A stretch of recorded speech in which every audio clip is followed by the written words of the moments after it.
The sun burned bright over the wide desert of the planet Doran. The air shimmered with heat, and waves of sand stretched to the horizon. Few dared to travel across this land, for it was said to hold secrets of the old world. Miran walked ahead of his small team, his boots sinking into the fine dust. He carried a pack filled with tools, maps, and water. His eyes searched the dunes, guided by the strange carvings marked on stone tablets he had studied before leaving the colony. Miran was young, but his spirit was strong. He had always dreamed of finding something that others feared to touch. He did not believe in curses, though the people in the villages around the desert had warned him. They had told him that an ancient tomb lay hidden under the sands. They said time had stopped inside and that no person who entered had ever come back. Miran listened to their stories with respect, but his heart told him there was more to learn. Behind him, his team moved slowly.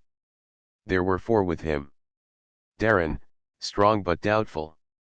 Lena, careful and quiet. Brack, always restless. And Sarai, the youngest, who carried most of the supplies. They trusted Miran, but they did not like the place. Every step felt heavy. Every gust of wind carried whispers across the sand. By noon, they reached a rise where dark stones pushed out of the ground. Unlike the soft desert sand, these stones stood tall and sharp. They were black and marked with carvings. Miran touched one and brushed away the dust. The symbols showed men and women standing beside tall alien figures. They carried weapons and shields. Above them, a circle marked with rays looked like a sun, yet it seemed broken into pieces. "This is not just a tomb," Miran said. His voice carried hope and wonder. "This is history carved in stone.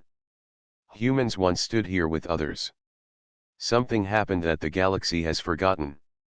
The team looked at each other but said nothing. Brack spat on the sand and shook his head. "We should turn back. The villagers told us what happens here. This place is not for us." But Miran did not step away. He moved forward, following the line of stones until he found a wide slab half buried in the ground. Its surface was smooth, yet a line of carvings glowed faintly when the sun touched them. Miran dropped to his knees and pressed his hand against the center. The slab trembled. With a deep rumble, the sand around them shifted. Slowly, a hidden door opened, sliding back to reveal stairs leading down into darkness. A cold wind rushed out, sharp and dry, as if the air inside had not moved in ages. The torches the team carried flickered, though no flame had been lit yet. Lena gasped and held her pack close. "It is real," she whispered. Darren frowned. "We should not enter. Look at this place. No air should feel this cold under the sun.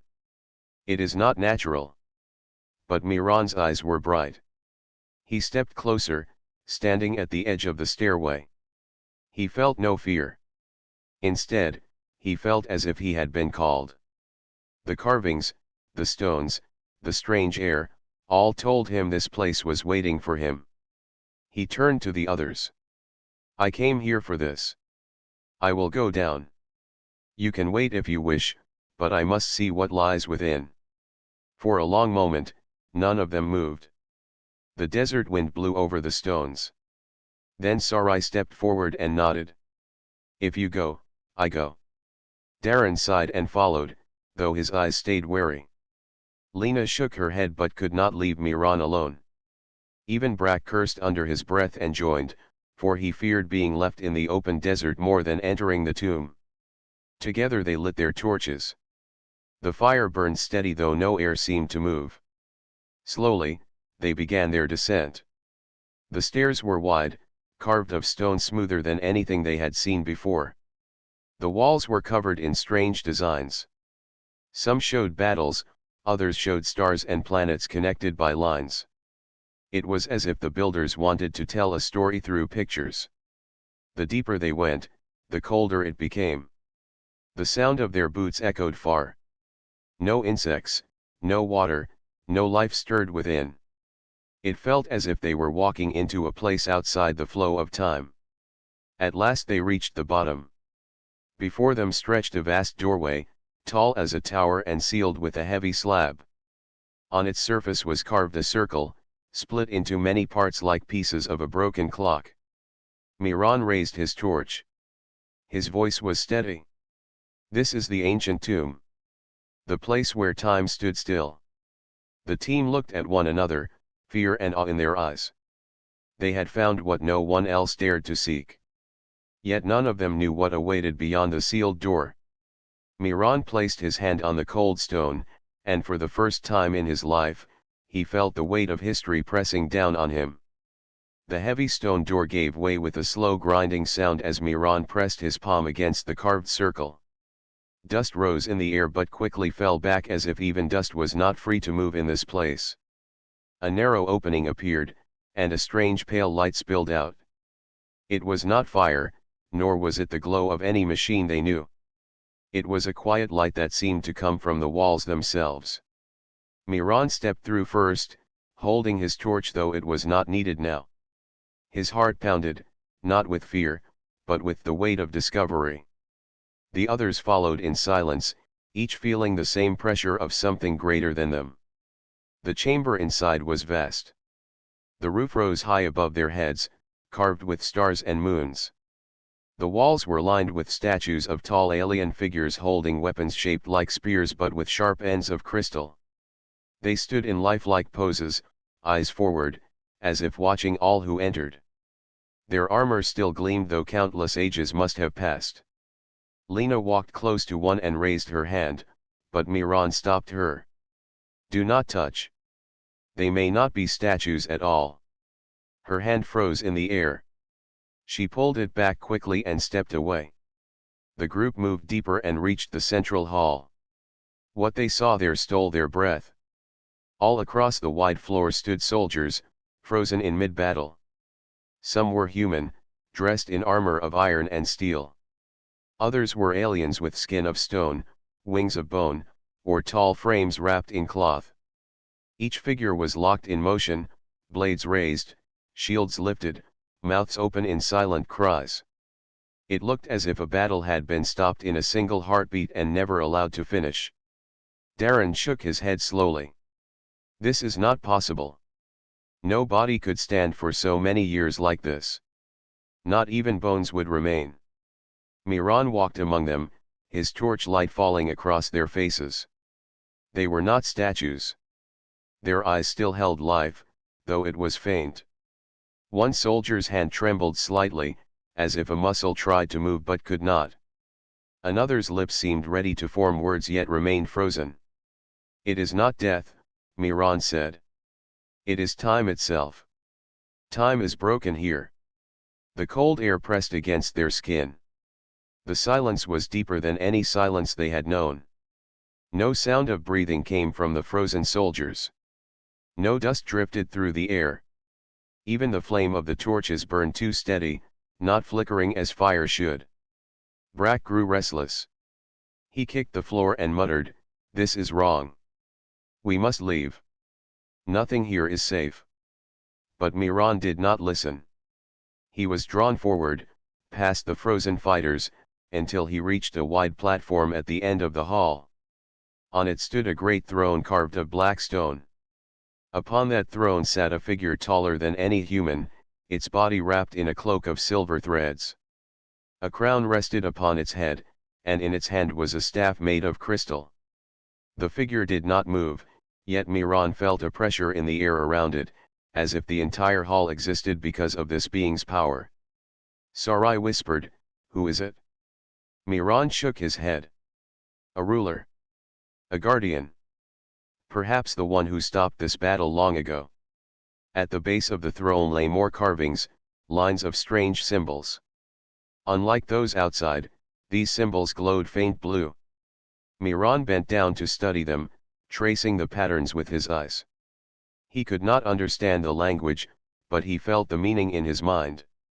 It was as if the carvings spoke without words. They told of a great war between humans and many alien races. They told of betrayal and of a weapon that could end the flow of time itself. To protect the galaxy, the battle was sealed away. The hall became a prison, and time was locked so that the fight would never end and the weapon would never be free. Lena looked around with wide eyes. We should not be here. This place was meant to remain hidden. But Miran stood tall, his eyes fixed on the glowing carvings. If it was meant to be forgotten, it would not have been found. We are here because it is time for the story to be known. The words filled the chamber with unease. Darren placed his hand on his sword though no enemy moved. Brack cursed under his breath again and refused to look at the frozen soldiers. Sarai clutched his torch so tightly his knuckles turned white. As Miran studied the throne, he noticed something else. Behind it was a doorway sealed by crystal bars. Unlike the stone doors before, these bars pulsed with faint light, as if they were alive. Through them, he saw only darkness, yet he felt a great weight pressing from beyond. This is not the end, Miran said quietly. There is more hidden beyond that gate. The hall around them seemed to grow colder at his words. The torches dimmed slightly. The frozen soldiers, still unmoving, seemed to lean forward as if listening. The team stood in silence, hearts heavy with fear and wonder. They had walked into a place where the laws of nature did not rule. They had seen a hall where time itself was trapped. And though their minds told them to turn back, their hearts knew that once a path had been opened, it could not easily be closed. Miran looked once more at the glowing carvings, then at the throne, then at the sealed gate beyond.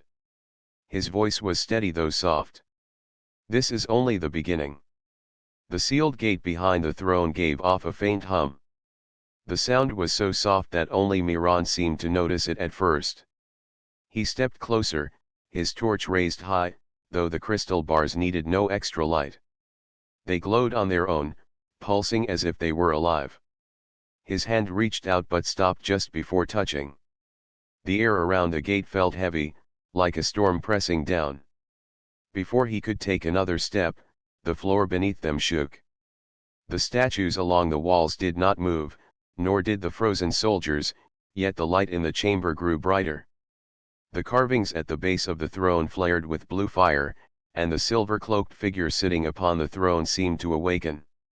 Its eyes opened, glowing like two stars, and a deep voice filled the hall. You should not have come. The words were slow, heavy, and broken, as if spoken through a great distance. The team staggered back. Lena dropped her torch, but it continued to burn even on the cold stone floor. Brack drew a knife though it shook in his hand. Darren raised his sword, though he knew steel would mean nothing here. Miran did not draw a weapon. He stepped forward with steady breath. Who are you? He asked. The figure's head turned, and for the first time, it truly looked at them. The silver cloak shimmered as if made of flowing water though it did not move. I am the guardian. I was bound to this hall when time was broken. My duty is to warn and to hold. You enter a prison, not a tomb. The words echoed through the vast hall. The frozen soldiers did not stir, yet the air itself seemed to listen. Sarai's voice shook. A prison for what? The guardian's eyes burned brighter. For power that should never rise again. The battle you see was stopped at its height. The warriors you see were trapped so they could never finish what they began. Beyond this gate lies the source. A force that bends time itself. If it is freed, days will fall, stars will fade, and no world will stand. The warning struck them like a weight upon their chests. Lena stepped back toward the stairs, her face pale. We should leave at once. We were never meant to see this. But Brack's eyes shone with greed. If this power is real, think of what it could give us. We could rule whole worlds. Darren rounded on him. Fool! Did you not hear? It would destroy everything. Brack spat on the ground. Or it could make us greater than kings. The guardian's gaze swept over them, settling on Miran. You are human. Your kind helped seal this place long ago. Only your blood could enter without being turned to stone. That is why you were drawn here. That is why the sands guided you. Miran's heart pounded. Humans. Here, in this war. The Guardian gave a slow nod. Yes. Long before your colonies spread to these stars, humans fought beside others. They were brave and clever, but one of your kind betrayed all. He sought to take the power for himself. He became the prisoner beyond the gate. We froze the battle around him, sealed him in chains, and locked time itself. Only the chains keep the galaxy safe. The hall grew silent again, yet the words clung to each of them. A human at the center of this forgotten history. A traitor whose hunger for power had nearly ended everything. Sarai whispered, "If he is still there, then he must still live." The Guardian's voice thundered. "He lives, but only because time does not touch him. If the chains break, he will rise as he was, and all will fall." Brack grinned in spite of the warning. "Then he is the key. If we free him, he will reward us. He will give us his power." Lena turned on him, her voice sharp. "You speak like a fool. You saw the soldiers. You saw the battle. What reward would such a monster give you but death?" Brack did not answer, but his greedy eyes stayed fixed on the glowing gate. Miran stood between them. His voice was calm but strong. "Enough. We did not come for riches or crowns. We came for truth. We have found it. Now we must decide whether to guard it or to flee from it." The Guardian's gaze never left Miran. "Your choice will matter. If you leave, the chains will hold, for now. But know this, greed always returns. One day others will come, and they will not turn back. The tomb will not stand forever." Miran lowered his head. "Then what do you ask of me?" "Choose," the Guardian said. "Stay and take the burden of guarding, or leave and trust that time will remain sealed. But do not dare to break what was bound." The light around the throne dimmed slightly, and the Guardian's voice grew softer. "Remember, human. Your people were the only ones who could resist the prisoner's will. That is why you were chosen once.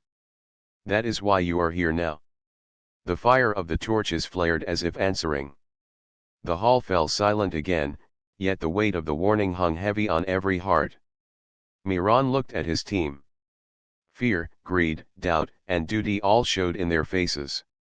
The path ahead was not clear, but he knew one truth: their presence here had awoken a story buried for ages, and choices would soon decide whether that story ended in ruin or in hope.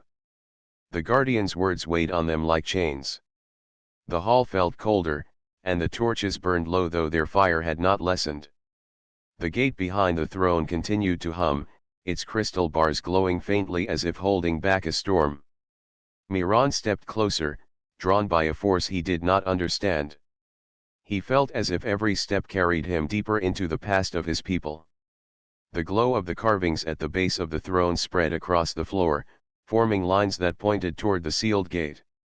He raised his torch high, and the shadows shifted. Behind the crystal bars, the darkness moved. It was not empty. A shape lay within, tall and human. Chains of light wrapped around the figure, binding its arms, legs, and chest. The chains pulsed as if alive, holding the prisoner in place. Miran's breath caught. The prisoner's face was clear, though pale as stone. It was the face of a man, strong and sharp, yet cold and cruel. His eyes were shut, but Miran felt power pressing outward even while he slept. The Guardian's voice echoed once more. He was called Varos. He was once a leader among humans. He fought beside us and earned trust. But he desired more than honor. He sought to rule not one world but all of time. He betrayed both human and alien. He tried to seize the power that could bend days and nights. That is why we built this prison. The team stared in silence. To see a human bound in such a place was beyond belief. Lena pressed her hands together as if in prayer. Darren stepped closer, studying the chains with wary eyes. Sarai hid partly behind Miran, his torch shaking in his grip. Brack's expression was different from the rest. His eyes burned with hunger. "He is human," Brack said at last. "And still alive. That means he can be freed. Look at him. He holds more strength than any king. Why should we leave him here?" Lena turned on him. "Because he betrayed all. Did you not hear? He nearly destroyed everything." Brack laughed harshly. "Stories. That is all they are. The Guardian speaks as if it were truth, but who can say what really happened? What if this Varos was punished unfairly? What if he holds knowledge that could raise us above this endless struggle? We could be more than wanderers in dust. We could be rulers." Darren's voice was low but firm. "Rulers of what? If he breaks free, nothing will remain to rule." But Brack did not back down. He stepped close to the bars, eyes fixed on the sleeping figure. "He is the key. I can feel it." The hum of the crystal bars grew louder. The chains around Varos glowed brighter, as if sensing Brack's thoughts. For a moment, Miran thought he saw the prisoner's fingers twitch. The Guardian's voice thundered again, stronger than before. "Do not disturb him. The chains hold only because the prison is whole. If you weaken the seal, time itself will unravel." Miran raised his hand, stopping Brack. "Enough. You would risk all for power you do not understand. This man's story is carved in every wall here. He is the reason this hall exists. He is the reason time itself is broken." But Brack's face twisted with stubborn greed. "And he is the reason we are here. You think this is chance? No. We were brought to this place so we could choose. I choose freedom. I choose power." He reached out and struck one of the crystal bars with the hilt of his knife. A sharp crack rang out through the hall. The light of the bars flared, and the chains around Varos pulsed violently. The frozen soldiers scattered through the hall shuddered. Their blades trembled in the air. One alien warrior's arm moved an inch before freezing again. The air grew heavy, bending sound and light. The Guardian's form shook, its cloak of silver rippling. "Fools! The seal weakens. If he wakes, no force will hold him." Lena ran forward and grabbed Brack's arm, pulling him back. "Stop. You will doom us all." Brack fought against her, his eyes wild. "You are blind. He will grant us more than we ever dreamed." Darren shoved Brack to the ground and pressed a blade to his chest. "One more strike and I end you before you end us." The hall went still again, though the hum of the gate remained stronger than before. Varos's eyes had not opened, yet Miran could feel his presence, pressing into their minds like a shadow waiting to rise. Miran stood tall, his voice calm but hard. "We cannot let greed guide us. If the chains break, the galaxy will fall. We must guard this prison, not destroy it."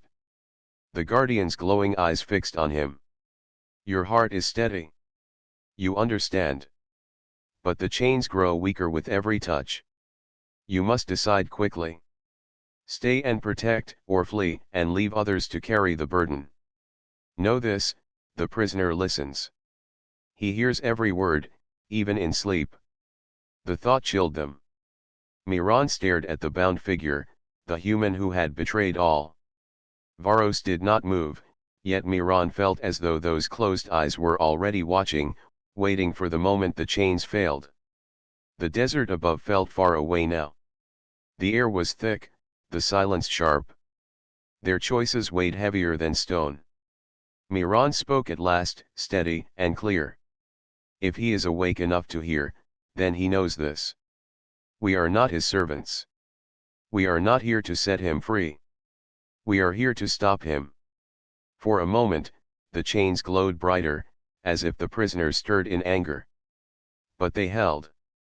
The hum of the gate softened. The Guardian bowed its head in approval.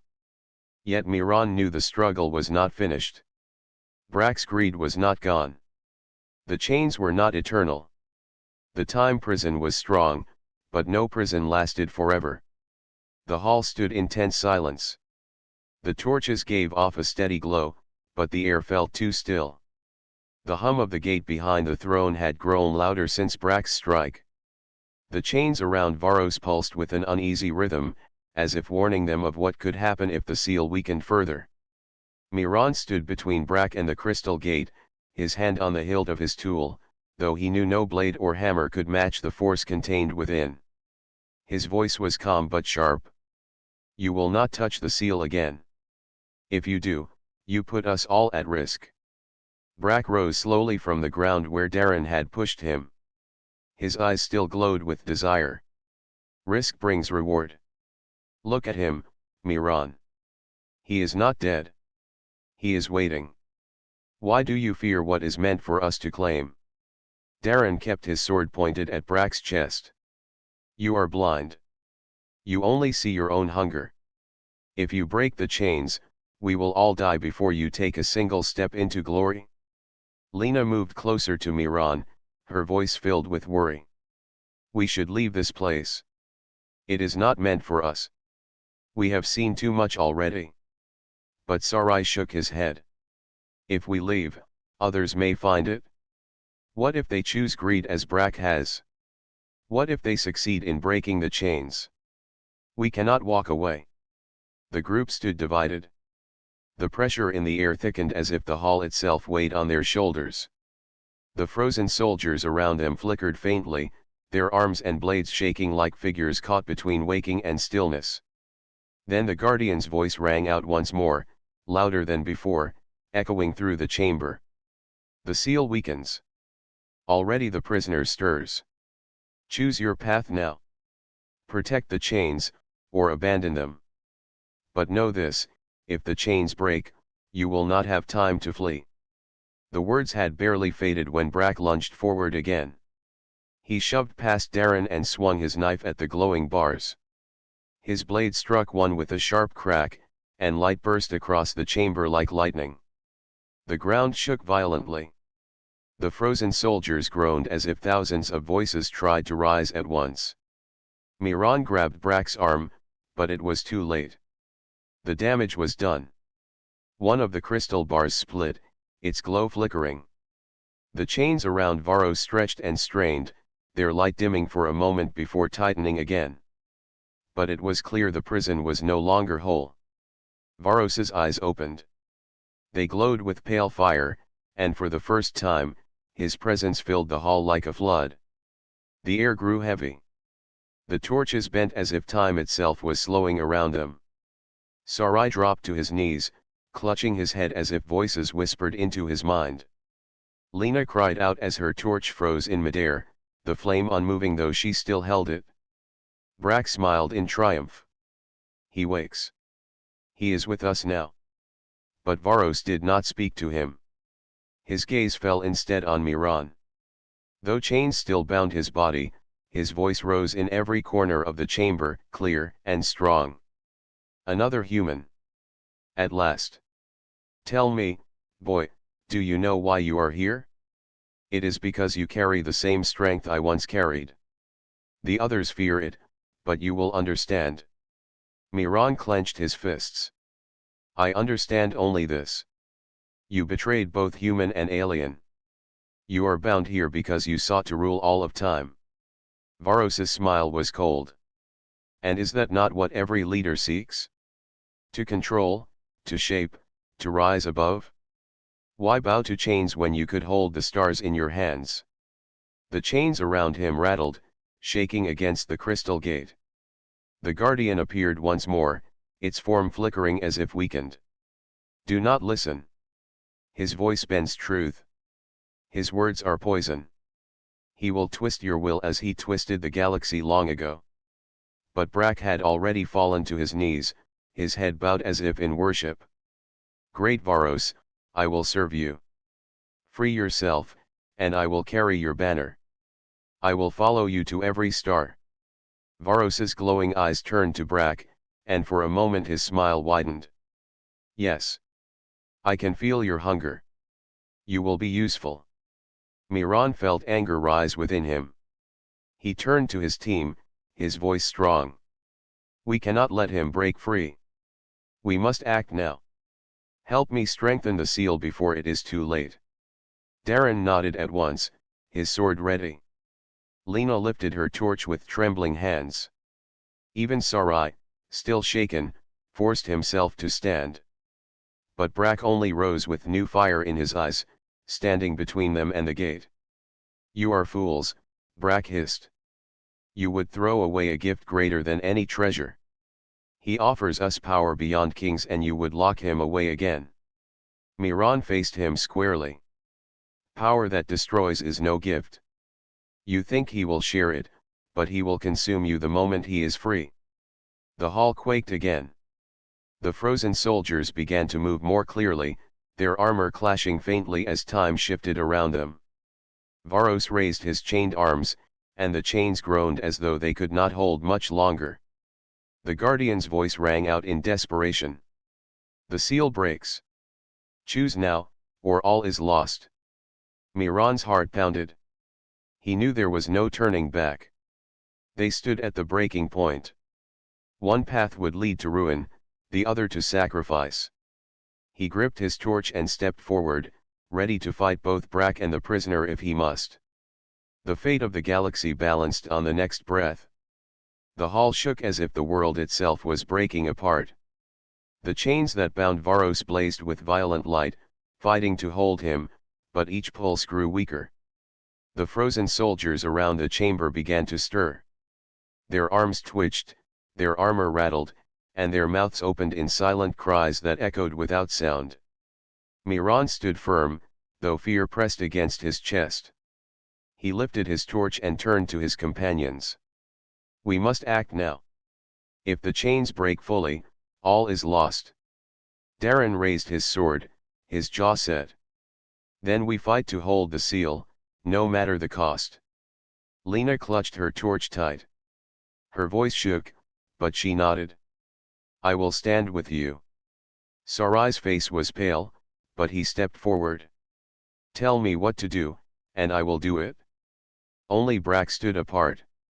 His eyes burned with feverish light as he looked up at Varos. You waste your strength. He is the future. Can you not see? He will lead us to greatness. Varos's voice boomed through the hall, shaking the stone. Yes. Do not resist me, child of man. You feel it, do you not? The chains are weak, but the will is strong. Join me, and we will bend time itself. The words pressed on Miran's mind like heavy chains of their own. For a moment, he felt the pull, the temptation to seize such power. Images flashed before him, worlds at his command, battles won without loss, time bending to his wishes. But then he remembered the carvings on the walls, the frozen soldiers who had sacrificed everything, and the guardian's warning. Miran clenched his fists and shouted, I will not serve you. Humanity's strength is not in chains, not in control. It is in choice. We will not choose you. The guardian's silver form flared, its eyes burning bright. Stand fast, human. Resist him. Only your will can turn the tide. Varos roared, and the chains shattered halfway, leaving his arms free. With one sweep, he raised his hand. Time itself bent. The torches slowed, their flames freezing in midair. The sound of metal echoed in strange rhythms, stretched and twisted. Darren staggered as his sword moved sluggishly, heavy as stone. Lena's breath came slow, like each second dragged into an hour. But Miran forced himself forward. The pull of Varos's power slowed his body, yet his spirit burned. He reached the carvings at the base of the throne, searching for a way to use the hall itself. His hand pressed against the glowing lines, and light burst upward, spreading across the floor in patterns. The guardian's voice rang strong. The hall is the prison. The carvings are the lock. You must complete the seal again. But the power requires sacrifice. Miran shouted against the heavy air. Then show me how.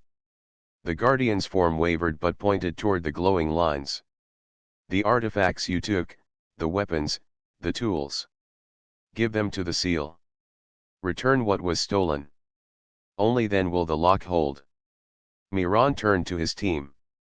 Drop everything you carry from this place. Put it here. Quickly.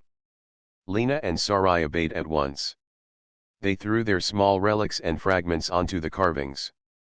The lines of light grew brighter, weaving tighter around the chamber. Darren added a piece of crystal he had picked up.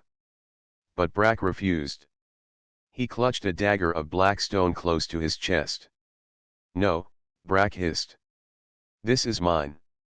With this, I will serve him and rise with him. Varos's glowing eyes turned to Brack, and his lips curved into a cruel smile. Yes. Bring it to me, and I will free you from all weakness. Miran stepped toward Brack. Do not do this. That dagger feeds his chains. If you keep it, you will help him break free. Brack raised the blade high, trembling with both fear and desire. I will not give it up. Before he could act, Darren rushed him. The two clashed, Brack screaming in rage as the dagger's glow pulsed. Darren struck it from his hand, and it fell onto the glowing carvings. The light swallowed it whole, burning brighter than ever. Varos roared, his voice shaking the pillars of the hall. The chains tightened around him again, sparks of light snapping like thunder. The frozen soldiers staggered, many falling back into stillness, though a few fought against the pull. Miran spread his arms wide, his voice strong. Seal him. Seal this prison. Let time hold once more. The carvings blazed, the throne pulsed with light, and the guardian raised its hands. Energy swept through the hall, wrapping the prisoner in a storm of chains and crystal. Varos fought, his eyes blazing with fury. He raised his free hand toward Miran, sending a wave of twisted time. For a moment, Miran felt his body pulled in every direction, his heart nearly stopping. But he pushed through. He forced his hand onto the carvings, pouring all his strength into the seal. His voice rose in defiance. You will not rule us. Not now. Not ever. The hall erupted in light. Chains of brilliance wrapped around Varos, binding him tighter than before. The crystal bars reformed, glowing stronger, unbroken. The frozen soldiers fell still once more, their weapons frozen mid-battle. The air grew calm. The torches flickered back to life, burning in their natural rhythm. Varos let out one final roar, his voice filled with fury and promise. This is not the end, human. Time will break again, and I will rise. The chains closed around him, his voice fading into silence. The hall stood quiet. Only the hum of the restored gate remained. Miran collapsed to his knees, breathing hard. Darren, Lena, and Sarai gathered around him, their faces pale but alive. Brack lay unconscious on the floor, stripped of the dagger, his greed defeated for the moment. The guardian's form flickered but stood tall. You have done what few could. You resisted him. You sealed him again. But remember, this is only a delay. Time cannot be chained forever. Miran lifted his head. His body ached, but his spirit was steady. Then we will be ready. Humanity will not bow to him. The guardian bowed in return. The chamber dimmed, its silence returning. The battle for time was won, but the shadow of Varos would linger across ages yet to come. The hall was silent again. The broken throne now glowed faintly, holding the chains of Varos tight. The frozen soldiers stood still as statues, their weapons caught forever in mid-motion. The great struggle was over, at least for now. Miran rose slowly to his feet. His body ached, and his breath came heavy, but he stood tall. Darren placed a hand on his shoulder. You did it. You sealed him. Humanity still stands free. Lena held her torch high. Her face was pale, but her eyes carried strength. We all did it together. If one of us had failed, the chains would not have held.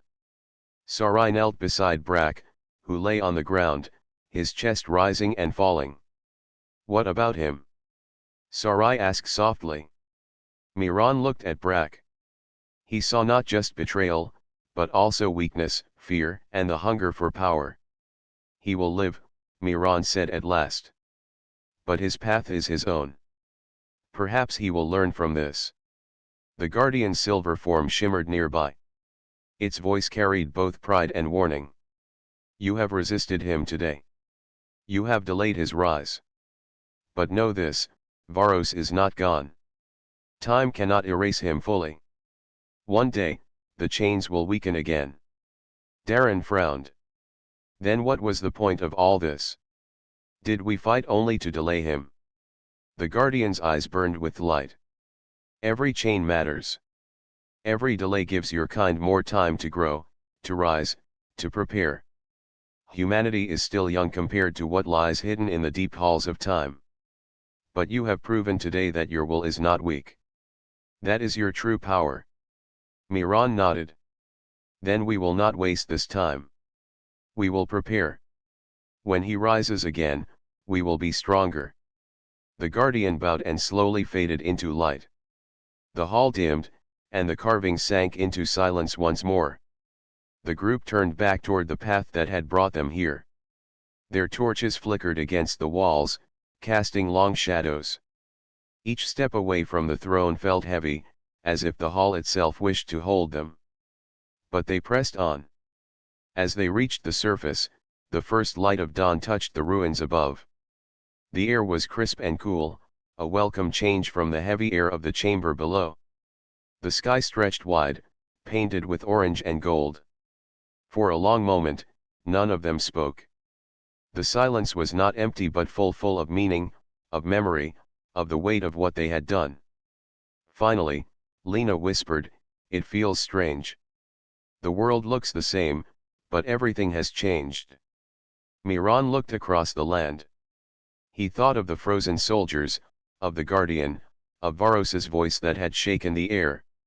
He thought of how close they had come to falling. "The world will not know what happened here," he said. "But they will feel it. They will feel the weight of time holding steady. They will live free because of it." Darren raised his sword and drove it into the earth beside him, letting it stand like a marker. "Then let this place remain as a warning. None should forget what sleeps beneath." Sarai nodded. "We must tell our people. Not to frighten them, but to prepare them. If the chains weaken again, they must know the truth." Miran agreed. "Yes. But more than that, we must teach them not to seek power in greed. Brak showed us how easily it tempts the heart. We must guard against that as much as we guard against Varos." At that moment, Brak stirred. His eyes opened, weak and confused. He looked around at the sky and the faces of those who stood above him. Shame crossed his features. He turned away, saying nothing. Miran crouched beside him. "You chose wrong, but you still live. Use this life well, Brak. Do not let his voice rule you again." Brak said nothing, but the weight of Miran's words hung in the air. The group began the long walk back to their people. The land stretched wide, and the journey would not be easy, but their steps carried new purpose. They were no longer simple seekers of lost ruins. They were guardians of knowledge, keepers of a secret that bound the fate of all. Days turned into weeks as they returned. Villages greeted them with surprise, for many had believed they would never return. The story they told spread quietly, whispered at first, then spoken in halls and gathering places. Not all believed, but enough listened. Miran stood before the council of elders in their home city. His voice was steady as he spoke. "We face something beyond measure. A prisoner bound in chains of time. He called himself Varos, and he sought to rise again. We sealed him, but his chains will not hold forever. You must prepare, not with fear, but with unity. Teach our children that strength is not in power alone, but in will, in choice." Some elders scoffed, thinking the tale only a warning story. but others felt the truth in his words. Seeds were planted, seeds that would grow in years to come. As the seasons passed, Miran and his companions became known as the keepers of the chain. They carried the memory of the hall and the warning of the guardian. They trained others, not in greed or conquest, but in strength of spirit, in unity, in the power to resist. The ruins of the throne hall were left untouched. The people built markers around it, not to worship, but to remember. No one entered again, for the story of what slept beneath kept even the boldest away. Miran often stood at the edge of the ruins, watching the horizon. He knew the guardian was right. Time could not be chained forever. One day, Varos would rise again. But when that day came, he believed humanity would be ready. The sky stretched endless above him, the same sky that had watched over the frozen soldiers long ago. He raised his torch high, its flame steady in the wind. When he comes, Miran whispered, we will not bow. We will stand. And so humanity's legacy began, not in fear, but in defiance. A promise that no chain, no shadow, no prisoner of time would ever rule them.